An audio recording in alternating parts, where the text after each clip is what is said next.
things do feel different.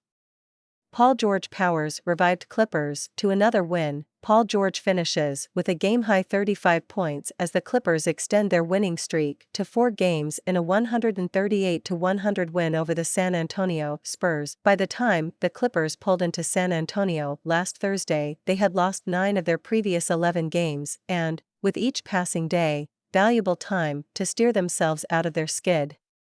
The Clippers roster is loaded with players who are versatile, but not by nature vociferous. But as the losing continued, which included losses to Philadelphia and Utah on consecutive nights that dropped the preseason championship contender into the play-in tournament tier of the Western Conference standings, coach Tyronn Lue wanted one of the NBA's oldest rosters to find answers among themselves. Guard Norman Powell, wing Paul George and forward Marcus Morris Sr. were the most vocal, said people familiar with the locker room discussions. Guys were like, okay, it's getting ridiculous, we got to win some games, center Ivica Zubac said. We were talking about that Utah game, we can go on a win streak. We just got to lock in, we got to stick to our plan. What a difference a week makes.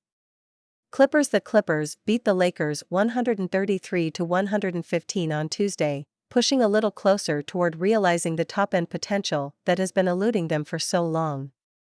Despite a litany of defensive mistakes, the Clippers held off San Antonio last Friday. They started a win 2 days later, behind what Lue called the team's best defensive performance to date against Luka Doncic. By not allowing their double-digit lead against the Lakers to disappear Tuesday, even in the face of a career-best shooting night from LeBron James, they felt they'd showed a composure they had lacked. On Thursday, the Clippers closed the week that has, for now, revived their season by beating San Antonio again, 138-100, to improve to 27-24.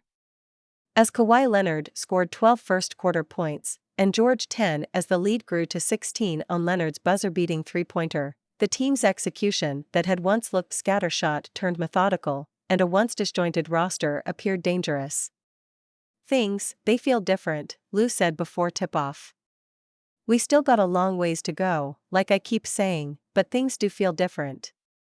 When you win, it changes a lot of things, but we are getting better in certain areas, especially offensively. I think we're turning the corner in that regard. And defensively just gotta play a full 48 minutes. In the second quarter, George's windmill dunk in transition was quickly clipped and published across social media within minutes, pushing the lead to 20 at halftime. They reached 100 points with 3 minutes still remaining in the third quarter in a victory that improved them to 18-2 when crossing the triple-digit barrier first. Significant caveats apply. San Antonio's defense is the NBA's worst by a Texas-sized margin. And the Spurs, with only a 2-8 record when playing with less rest than their opponent, were playing on a second consecutive night. But the Clippers cannot be picky after compiling a 23-24 record entering last week's game in San Antonio. They needed wins, period, and Thursday brought 2 developments they gladly welcomed: their season's first 4-game winning streak, and the return of guard Luke Kennard.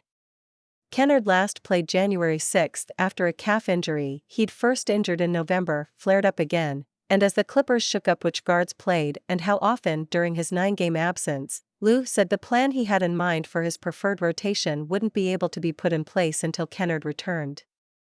Of course, this being a Clippers season riddled by injury, that plan still wasn't able to be implemented despite Kennard's return because the roster still is not whole.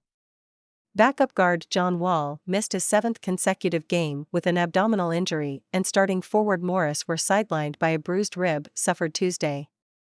Instead, Lue went with a different plan, starting Kennard in place of Morris for the season's 19th starting lineup. Lakers' LeBron James became the first player to score at least 40 points against all NBA teams, but it wasn't enough in the Lakers' 133-115 loss to the Clippers on Tuesday. The move kept Reggie Jackson as a reserve. In his 4 previous games, Jackson, out of the rotation at the time of Kennard's injury, had averaged nearly 20 minutes per night. The starting lineup, with PG and Kawhi, they have the ball, we run our offense through those guys, Lue said. I think with Reggie coming off the bench, He's able to handle the basketball more, run more pick and rolls, be more of a scorer, with him and Norm Powell coming off the bench, and he's done a great job with that. Even with the new wrinkle of Kennard's start, Lue, midway through the first quarter, used what has recently become a familiar lineup featuring Powell as the lead guard surrounded by 4 wings, without a center. By removing Kennard for Powell, Lue opted against pairing up a pair of smaller guards, a lineup construction that the coach has acknowledged makes the Clippers' life defensively more difficult.